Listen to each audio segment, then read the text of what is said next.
Andito tayo ngayon sa isa sa pinakamalaking flea market dito sa Tokyo or lapaga ng mga murang gamit. So bakit mura yung mga gamit dito? Makikita natin dito sa may parking lot na to kung saan yung mga Japanese naglatag lang sila ng mga trapal nila dito at nilagay yung mga luma nilang items, mga antique, mga hindi na nila kailangan, mga second hand. So marami tayong makikita mga gamit dito katulad ng mga bra na isang beses lang nagamit. Hindi, joke lang. Siguro mga bago to pero hindi lang naibenta. So ayan, pwede ka bumili dito niyan. Mga lumang drawer na bumubukas mag-isa sa madaling araw. Isama mo na rin to mga Japanese dolls na may kasamang kaluluwa. Mga inukit na imahe sa kahoy. Pero medyo creepy pa rin talaga kapag bumili ka ng mga ganitong statue. Pero yun po na tayo sa totoong content natin dahil meron nga dito mga brandeds na mga damit at mura lang natin siya mabibili kaya ayan, hindi ako nagpahuli sa pagpili.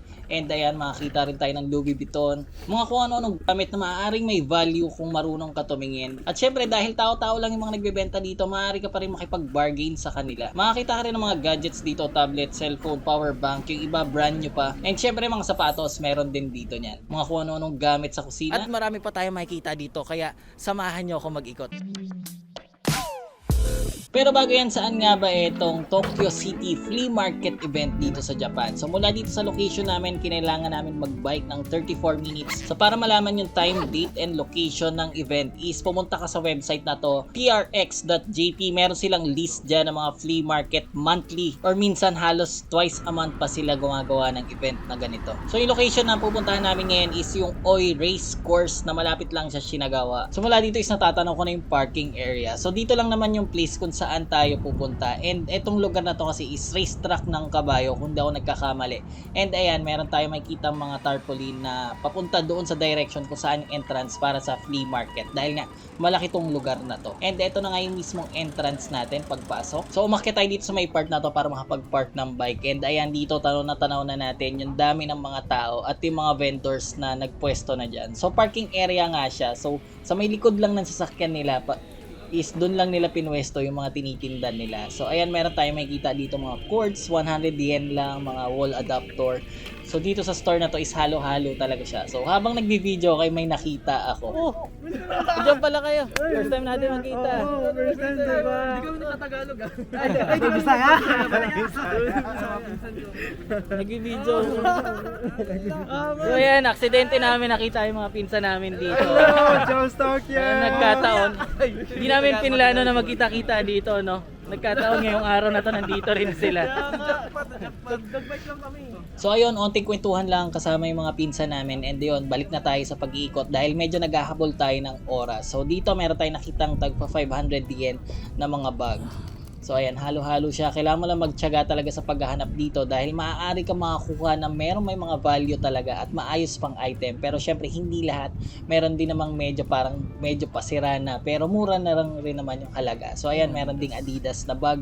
So pagdating nga dun sa time is 9 AM to 2:30 PM lang siya. Kaya mas maganda pumunta ka dito ng maaga dahil mga alas 2 pa lang is nagsasara na sila. So ayan, meron tayong makikita dito mga pinggan, lumang gitara. Ayan, meron pa tayo nakita ditong doll na medyo creepy rin talaga siya. Gusto ko sana bilhin kaso nga lang baka gumalaw siya mag-isa sa madaling araw. And ayan, meron nga rin dito mga payong. Meron pa tayo nakita ditong bull cutter. So, sobrang random talaga na makikita mo dito mga gamit dahil nga minsan mga personal na gamit lang nila yon na binebenta nila. Ito naman is mga silver and alahas. Oh, may just 500 lang. So habang naglalakad nga ako sa malayo is eto, natanaw ko to nakalatag dito and yun, sinubukan ko siyang lapitan and mga underwear pala siya. So pwede ka rin bumili ng mga ganito dito. And palagay ko hindi naman talaga siya pinaggamitan. Siguro ito yung mga hindi lang nabenta or na pull out, hindi ko alam. So hindi naman tayo namili dyan dahil hindi naman natin magagamit yan. Then dito sa may katabing store naman is ayan, meron tayong makikita mga winter clothes. Ayan yung kapatid ko, namimili na siya. At biglang nagsalita yung owner na libre na pala to pinamimigay. Libre to. Free this eh. At narinig ko rin na meron siyang kausap kanina. So sabi niya gusto niya nang umuwi at ayaw niya na siguro dalhin etong mga gamit na to. Kaya pinamimigay niya na lahat. So kahit ilan ang kunin mo dyan, pwede. So talagang namili muna kami, tumingin na kami. And ayan, meron pa tayong nakita ditong animal print na jacket. At hindi nagtagal is talaga naging crowded na to at ang dami ng taong nag-ahalukay dito dahil nga libre ng pinamimigay yung mga damit na to. At ayan, medyo lumabas na tayo dahil talagang ang dami nang namimili at ang hirap na sumingit. Okay, so ayan yung mga nakuha niya dun sa libre kanina na pamigay. Yung tatlo.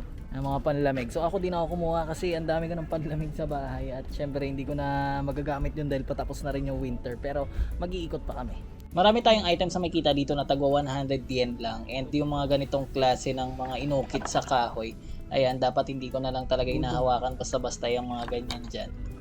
Ano to? So tuloy lang natin yung pag-iikot at ayan, kung ano-ano talaga mga items na nakikita natin. Parang yung iba is lahat ng mga gusto na lang i-release sa bahay nila is binebenta na nila dito. So ayan, mayroong mga action figure.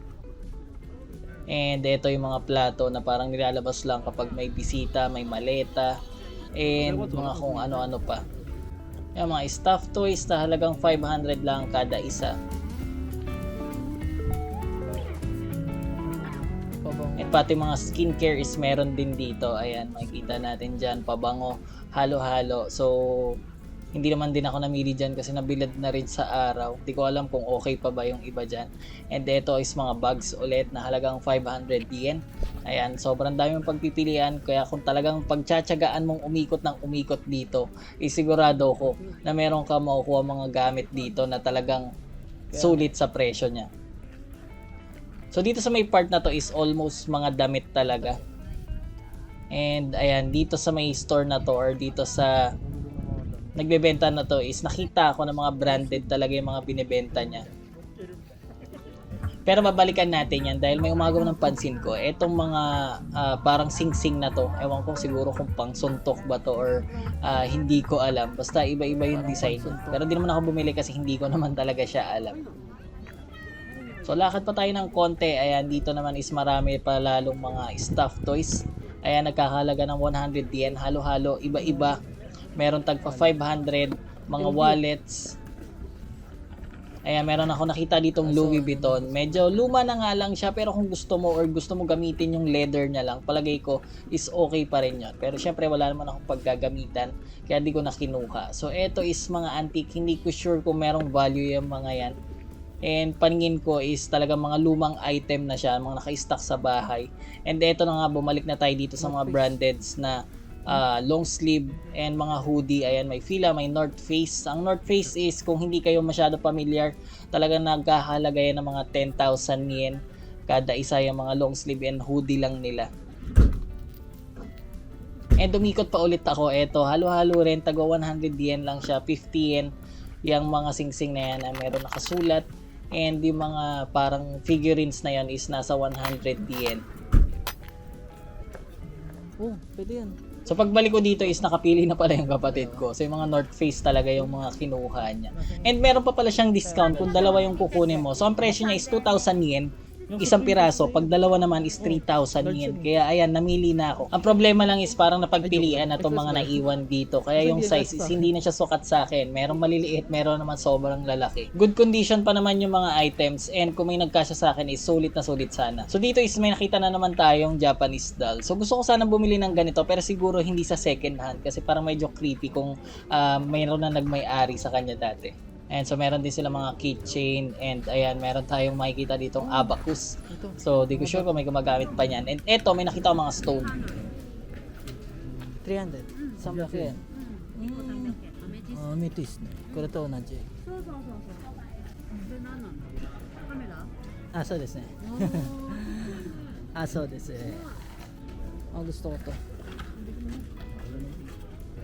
300. So kinuha ko na yung amethyst, medyo mahilig ako sa mga power stone and mura na siya. Oh. Ay, dayos. Ano lang sa maganda niya, no?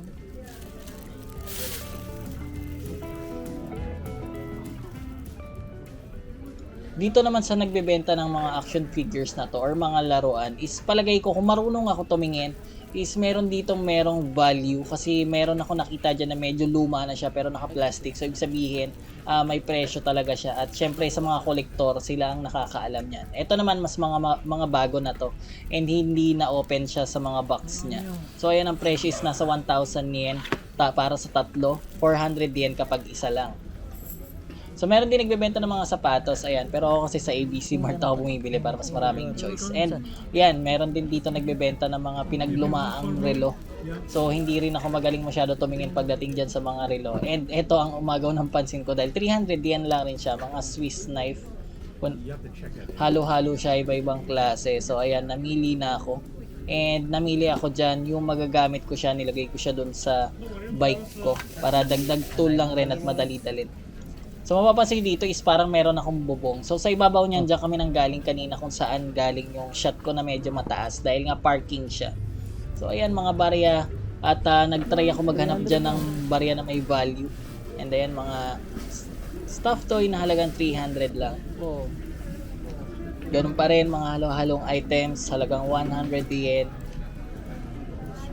Meron mga hikaw, bracelet, kwintas, and then mga glass na mga baso and mga vase. Meron din mga gadgets, ayan, tablet, cellphone, power bank, and earphones. Meron pa mga nakaseal dyan. Then meron din siya mga binibentang laptop, ayan. Pero sa hindi kalayuan, natanong ko na meron nagbebenta talaga ng puro laptop lang talaga. So ayan, makikita natin yung halaga niya is 20,000 yen. Iba-iba, syempre depende sa klase niya. And meron nakalagay na PayPay, so pwede tayo magbayad gamit ng PayPay, hindi lang cash. Pero usually, kung pupunta ka dito is mas maganda may dala kang cash kasi hindi naman lahat is syempre nag-accept ng card. Gawa nga ng tao-tao lang yung nagbebenta. Then yan, pagdating sa mga action figure, syempre hindi yan mawawala dito. Bags, kahit saan meron. Meron din tayo nakita mga lumang camera. Hindi ko alam kung magagamit pa ba yan. Pero syempre binibenta pa rin nila. Then na-curious ako dito sa nakita ko dahil nakita ko ng mga susi. Pwede ka bumili ng susi dito. Hanapin mo lang kung saan masususian. Ayan o. Ito ba ang susi? At dahil napagod kami ng kaikot-ikot, ayan, meron din ditong isang side kung saan meron mga food truck. Kapag nagutom ka, pwede kang kumain dyan. Halo-halo, yung iba mga foreigners ang nagbebenta dyan. Kaya meron ding matitikman dyan na ibang mga pagkain, hindi lang Japanese food. So dito sa may part na to is yung kebab. Yan sana yung gusto namin bilhin. Kaso nga lang, medyo mahaba yung pila. At ang tagal nag-aantay ng mga tao. Kaya naghanap na lang kami ng iba pang mga pagkain. So marami kang pagpipilian dito. And dito na ngayon napili namin. Ayan, bumili na yung kapatid ko. Hindi ko alam kung anong klaseng noodle tong binili niya, pero wala siyang sabaw. And ito yung gyoza. So medyo malaki yung lugar, talagang nakakapagod rin mag-ikot-ikot. And yun, hanggang dito na lang siguro ako magsasalita. And meron ako mga natirang clip habang naglalakad ako. So kung gusto mo siyang panoorin, ituloy mo lang yung panonood. And kita-kits ulit tayo sa susunod na video. Sa ano? Couch. Couch.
Tag 700.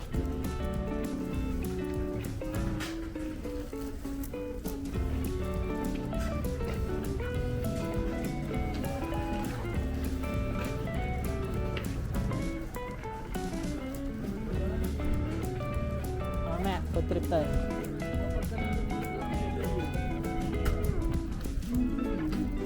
Ba't iikot pa daw ba sila? Maluwa na yun.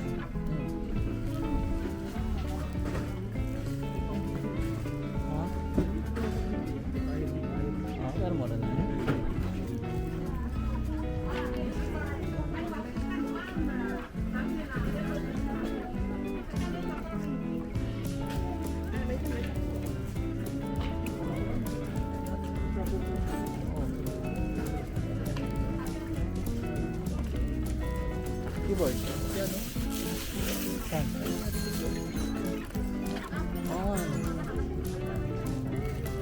mga susi.